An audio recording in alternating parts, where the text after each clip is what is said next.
If you want to check out Love Shore, please check the description. The links are always there.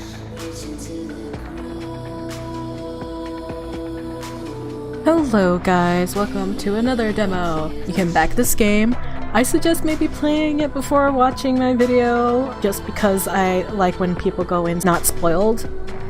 If you don't care either way, then just continue watching. I really want people to back this game because it looks cool. It's like that whole, like this aesthetic, this whole main menu. If this is your aesthetic, back this game, because the whole game is like this. And also, like, one of their stretch goals is voice acting. And y'all know how much I love voice acting. It's so good. Give me voice acting. Do it. Let's just do this. Let's go.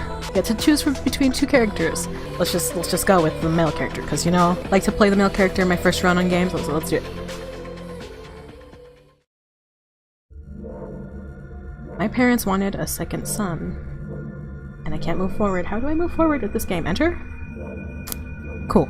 During the fertility crisis in Love Shore, it seemed impossible until the Life S company emerged. With the promise of creating a life, the company told my family, just as all the others, that they would make a child for them. Organic mind, inorganic body. They jumped at the chance.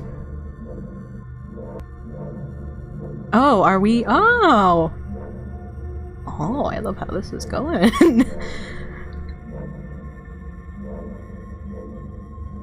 Interesting. How playing God always seems to backfire. Oh. I always wake to that memory. Of the white walls, the near silent drip of the ivy. Of Farah's? Of Farah's face, across from me and ever so motionless and cold. I used to see my reflection in her eyes. I often saw someone else too. The light flitters into my bedroom unannounced, breaking through the small space, the curtains. When the sun's finally high enough for the beam to reach my face, I slowly drag my hands down my cheeks. Fuck, it's already morning. My head falls back against the wall, bumping it lightly. My shift doesn't start until Love Shore flips the switch, so I've got the time. It's been 2 weeks since I got out, but I remember it every second of those 2 years. Staring blankly into Farah's eyes, as if a conversation between us was happening that either of us understood the significance of. I dream about her sometimes, watching me, waiting for some kind of revelation of who I was. But that's never anything or anyone. There's never anything or anyone. Now you know the mood of today. Tired and forever not being able to read. Despite us being neighbors, I still haven't built up the courage to talk to her. I'm afraid she would see right through me, and frankly, that scares me shitless. I've tried deleting her number 3 times since I was released. Knock knock. Who's knocking on our door? Someone begins knocking aggressively. The door is old and it rattles against its hinges. Sam, I know you're in there. Oh, so where's Sam? Sammy. Sam, don't be a shit. It's Viv. Oh, I'm coming. Stop screaming. It takes me a couple of minutes, but eventually I get out of bed and make my way towards the door. Minutes? Minutes, boy! I unlock the 3 bolts and slowly ease it open until Viv comes into view. Once I'm sure she's alone, I pull back the door completely. Wow, so pretty. Finally, you deadbeat. Viv is a young woman in her mid-20s, with a glare that could kill. Before my untimely arrest and set hibernation, Viv acted as my designated driver for work. She's good with cars. She's got a shop of her own. She used to spend nights hanging out, skulking outside some poor sap's apartment before I had to do my thing. It's weird, but spending those 2 years in hibernation made me realize she's probably my closest and only friend. What the fuck are you doing here? That's how you greet an old friend? You've been out for 2 weeks and not as much as a beat from my favorite delivery man? I've been busy. I know.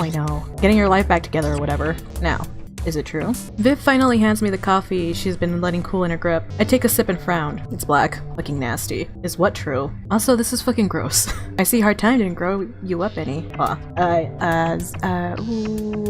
Names I don't know how to pronounce. As told me you quit for good. You're not coming back to Anna? You said you got a new number and everything. Are you leaving the business? Viv, I left the moment I got arrested. There's no place for me there anymore.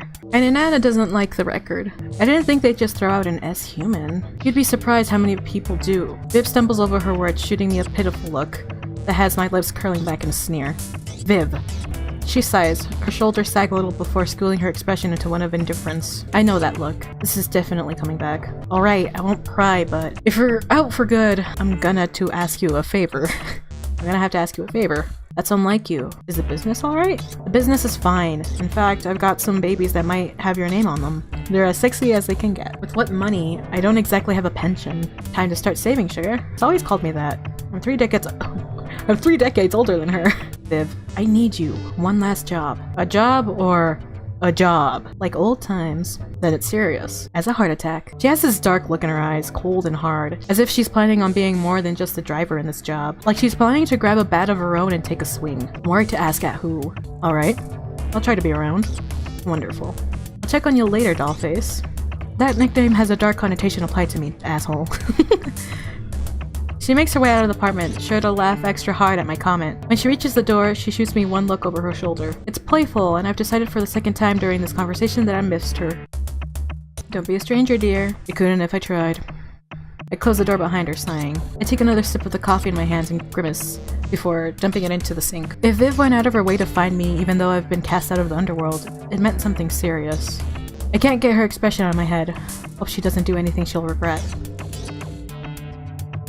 I take a shower, following the routine I've set myself for the past 2 weeks. When I look in the mirror, I see a young man in his mid-20s staring back at me. I look this way for nearly 30 years now. Sometimes I don't know what to do with myself. Sometimes I think it doesn't matter anyway.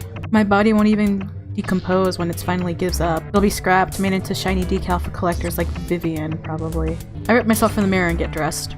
I stuff a pack of smokes into my pocket, zip my jacket up tightly, and exit the apartment into the brisk afternoon air. The clouds are already creeping into the sun's path. A sure sign of rain in the evening.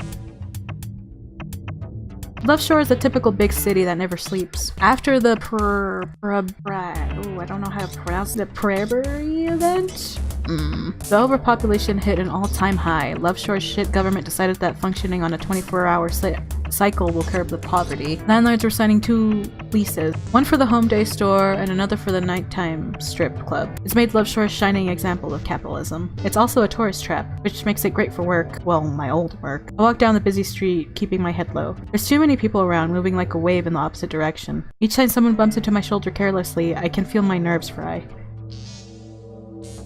Eventually, I reach the bakery, the place of my new employment come nightfall. It smells sickeningly sweet. Fresh bread and hot coffee mingles with the scent of oncoming rain. This is pretty. I grab one of the few available tables outside, kicking the seat out and pulling the cigarettes from my pocket. The pack's still pretty new. I tap it against the metal table until one pops out neatly. It isn't until I bring it to my lips that I realize I haven't brought a light with me. Fuck me. Been there, done that. Who is this? Shit, I hadn't heard him coming. Whoa! Who are you? Hello. Obviously, we've been there, done that. Suddenly a warm hand wraps around my neck, thumb pressing against my chin to tilt my head back. He doesn't look like he's aged a day since 2 years ago. Fucking as is. I don't know how to say that name. I'm sorry if the devs somehow stumble across this video. I'm so sorry. I'm so sorry. Long time no see, Sammy. Looking for something? As is holds up a small lighter and wastes no time, bringing the flame to the cigarette. I don't move, half from gratitude, and the other half sure that if I did, he would put the fire to my skin. What are you doing here? Viv says you've been telling everyone I'm out. Don't listen to your own rumors? As is shrugs, looking unbothered by my attitude. I know you're out. Doesn't mean I can't check on my favorite repo? I work in customer service now. Is that any different? Fuck off. As is watching me, trying to rile me up, I don't take the bait. 2 years in hibernation has given me a lot of time to think. He seems to notice, and for a brief moment, annoyance crawls across his features. Look, I know we didn't part in the best of terms. This fucking bastard. You got me locked up. You got me put in rest mode, asshole. I'm sure it wasn't that bad, being an S-human and all. 2 weeks back and I've already been constantly reminded of what I am. S-human. See, when the city had a fertility scare, instead of looking to it like a blessing in disguise, the masses were rushing for a cure. People were desperate. It's ironic how this paved the way for the life. I can do this. It's ironic how this paved the way for Life S Company's success. Life S promised a chance to have your own child, just not organically. It took the genetic makeup of your future offspring, grew a brain and a body, and called it a person. Let it go home with you, learn with you, but it would never grow with you. Instead, you had to go to Life S on a strict schedule. Update the body, keep your child looking right. Like all good things do, the event came to an end. Soon after, it became ridiculously expensive to upkeep scrappable bodies, especially when you could birth a whole new real boy. So folks stopped updating their heaps of metal kids. Life S eventually went bankrupt. And here I am, hitting 51 soon and still looking like I'm in college. I think being an S-human made it worse. I seem to have touched a nerve. Guess things haven't changed. What do you want? You could come back, you know. I'm sorry. Would take you back in. She's always had a soft spot for you.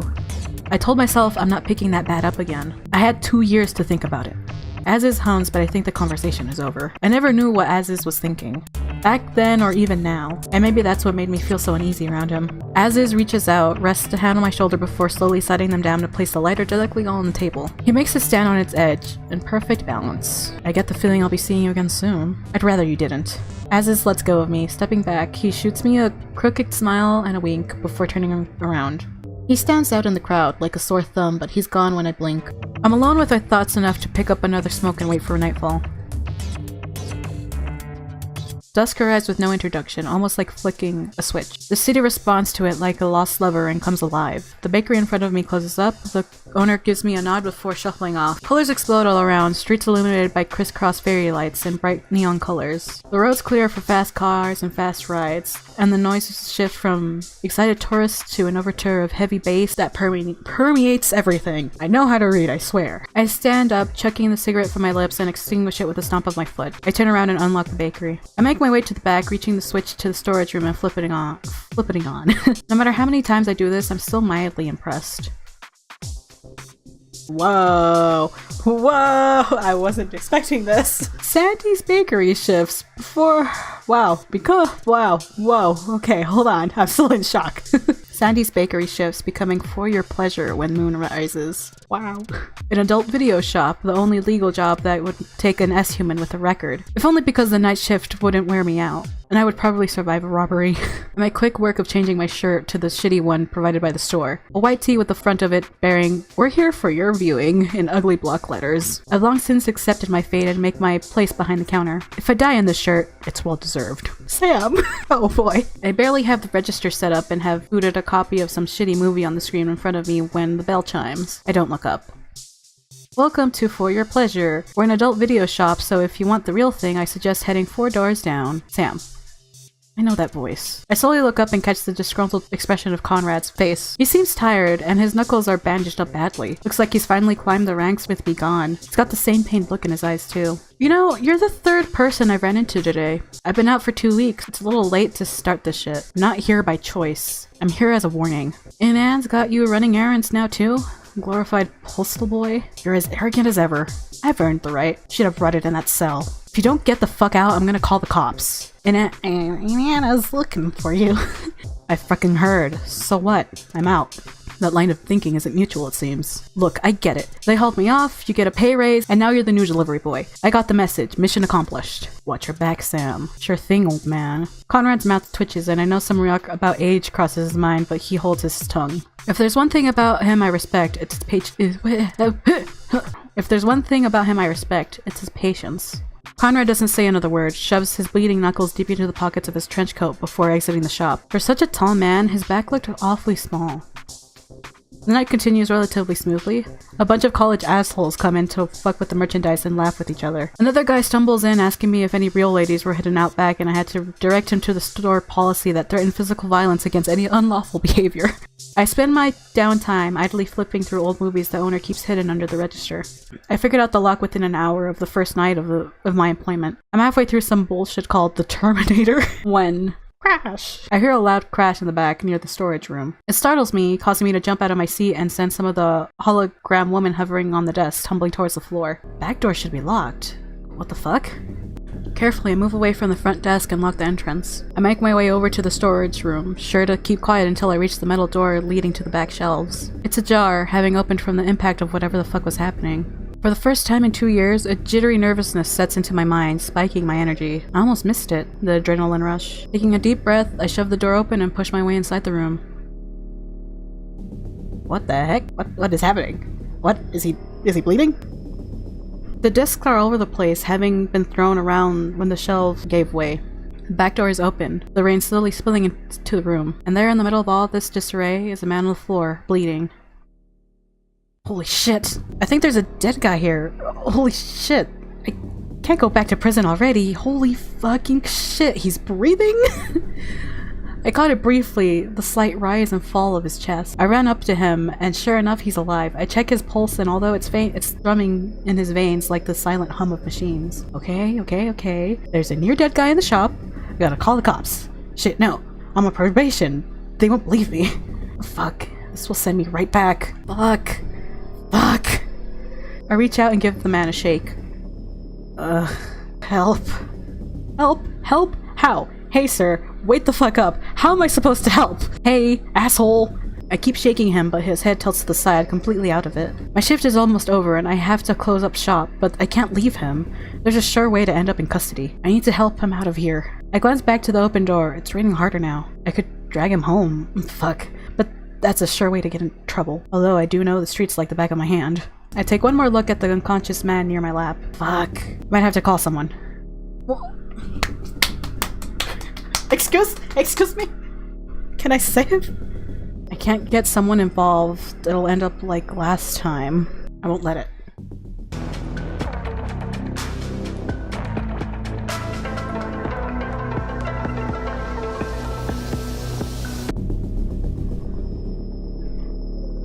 Oh, Vib, how you haunt me? I'm guessing I probably called Vivian.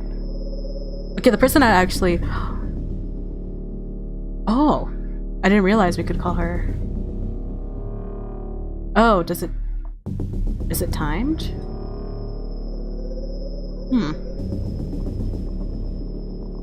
Oh, so I got timed out. I understand now. It's good to know. I wish there was a way to know when you're... Was there a way? There probably was a way that you knew that you were being timed. I'm gonna go back.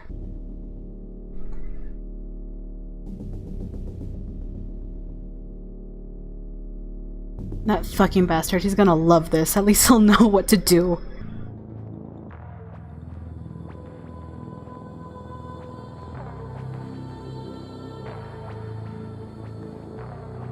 So that was Love Shore, guys. I hope that was entertaining for you, because wow, was I panicked mess that one time.